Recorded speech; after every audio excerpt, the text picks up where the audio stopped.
What's up, guys? I'm Lithex, CEO and founder of Lithex Productions, and today we're going to take a look at how we can use scriptable objects to enhance our team's experience in Unity.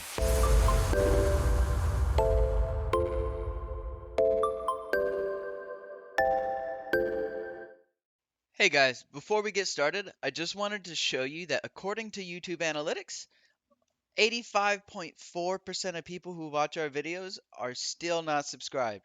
So if you're enjoying the content, please smack that subscribe button and ring the bell. It really does go a long way at supporting the channel. However, without any further ado, let's just get right into it. So scriptable objects have many uses, like a ton. It would actually be impossible to cover all of them in a single video, so in this video, we're just going to cover what they are and give you an example of one way that you can use them. So many times when you're working in teams, it can be a little bit daunting for like your artists or other people to hop into your project and they don't really know anything about the code. And so that's also kind of like our job as developers to make it easier, not only for ourselves, but them as well. So um, scriptable objects are great. I mean, they can increase your workflow, reduce memory usage. They can even help break your code architecture up into more manageable subsets of code, all sorts of stuff. So a simple way to kind of wrap your head around what a scriptable object um, is it would be that they're essentially like code templates of a set of stored data, essentially. So let's go on ahead and just put some into action.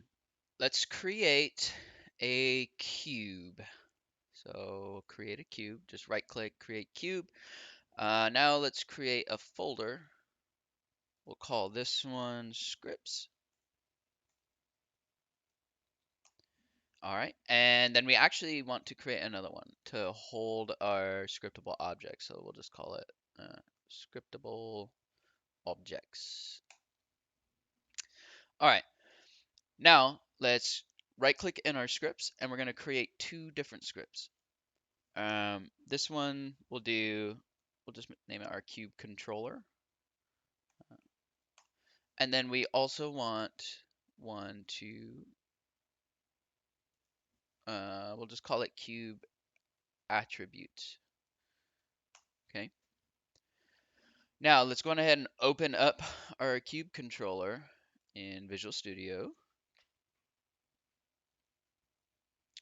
Should already be big for you. Awesome. I'm going to get rid of both our start and update function and also these because we do not need them. And let's make a namespace. Should always get used to namespaces. If you don't know what namespaces are, there will be another video for this in the description below.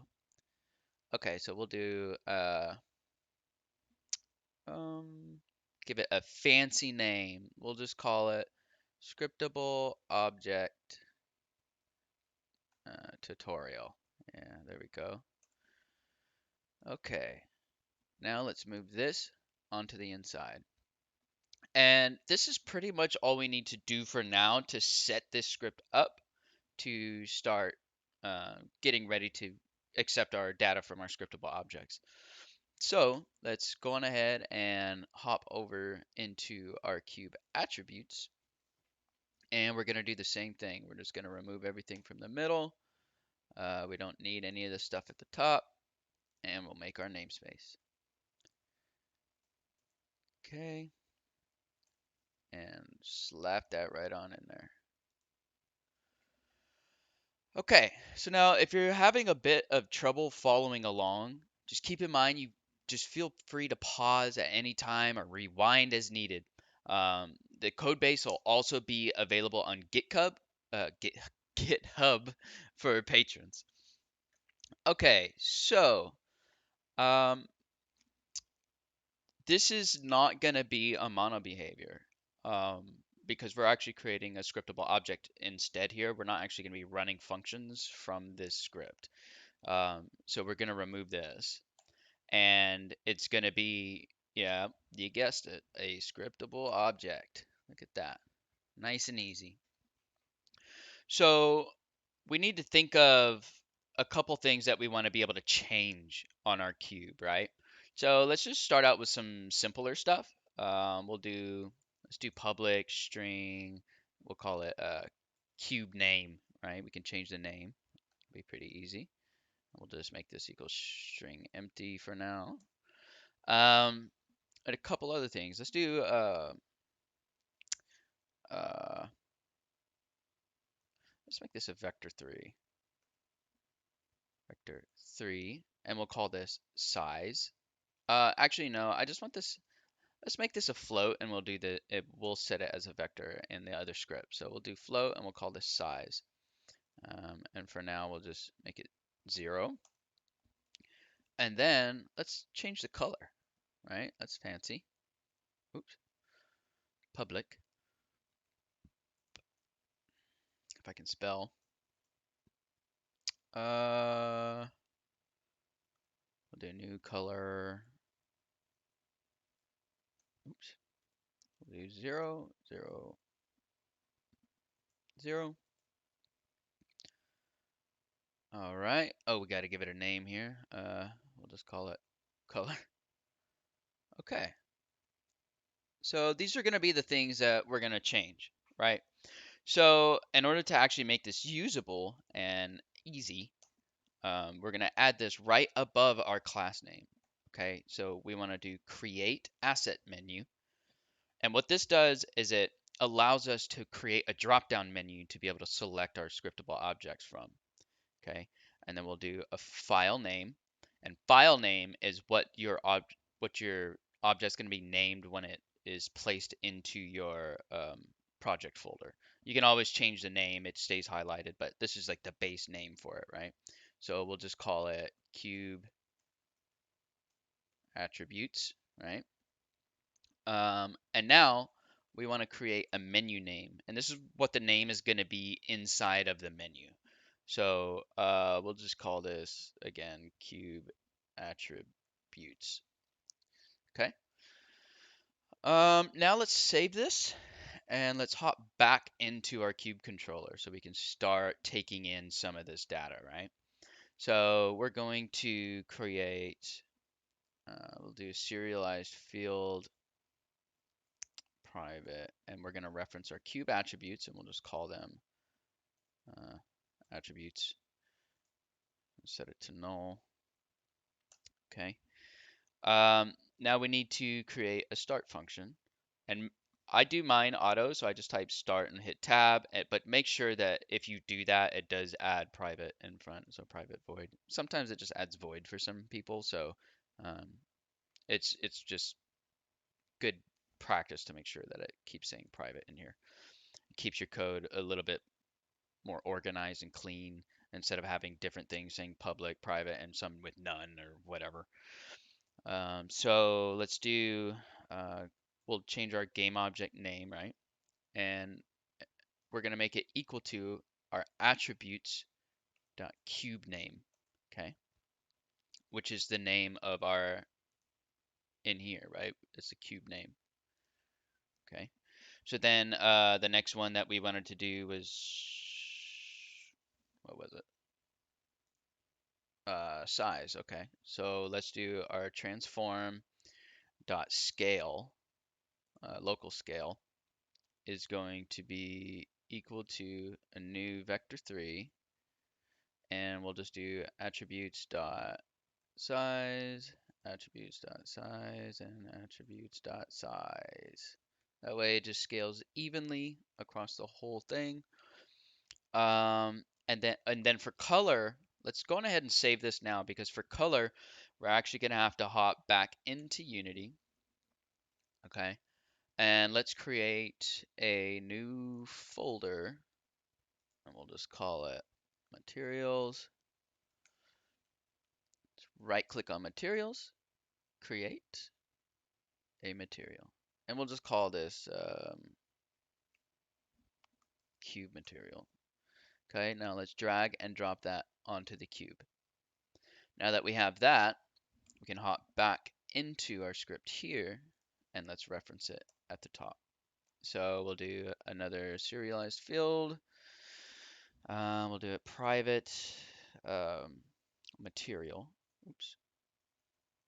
Material. Just call it mat is equal to null. Sweet. Now, we want to change the material, right? So let's do mat dot color is equal to attributes dot color. And let's hit the save button. So what we're doing essentially is we're changing the color of the material. That changes the color of the object if you don't know this already. Which I'm assuming you do if you're looking into scriptable objects on here. But if you don't, then hey, now you know. So let's hop back into Unity. Let's click on our cube here. And we want to put our cube controller onto the cube. Okay, now we have attributes and material, right? So let's drop our material in here. Now we need to actually create some attributes. So let's right click on our Scriptable Objects folder, press create. And now look, because we added that on our script, we can just come in here and say create cube attributes.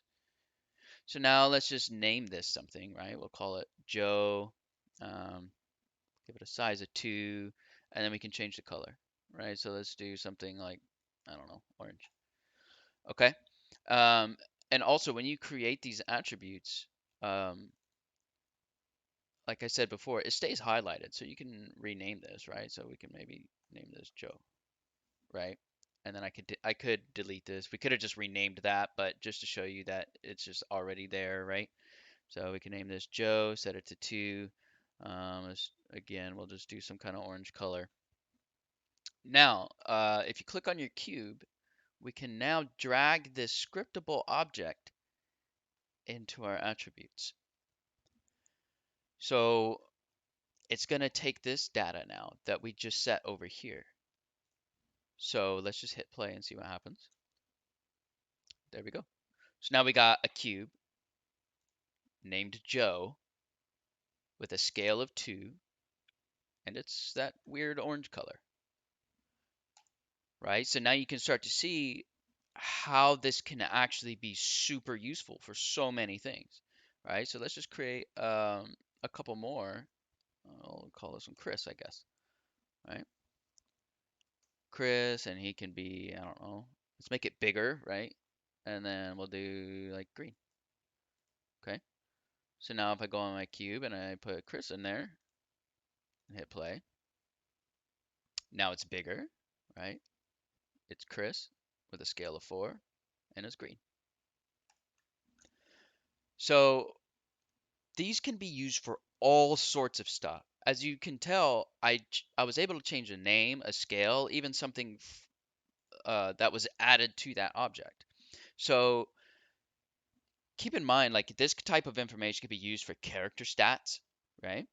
To change the look of something, like how we just did. Maybe we're doing item stats, or maybe it's like sound sets, like different types of sounds that are going to be played. They can all be like placed in there, and so on and so on and so forth. So many things, right? So now you or your artists or other people that are working on the project who are not as good with code can easily hop into your project and with just a few buttons change something completely to how it needs to be done, or maybe just to test and play with things, right? So I hope you found this useful for your projects and have a better understanding of scriptable objects now. And if you did find it useful, please hit the subscribe button. It only takes a few seconds and it helps out immensely, so much. It helps out a ton. Hit the like button, do all the YouTube stuff, just, all the things that you're tired of hearing. But anyways, until next time, guys, peace.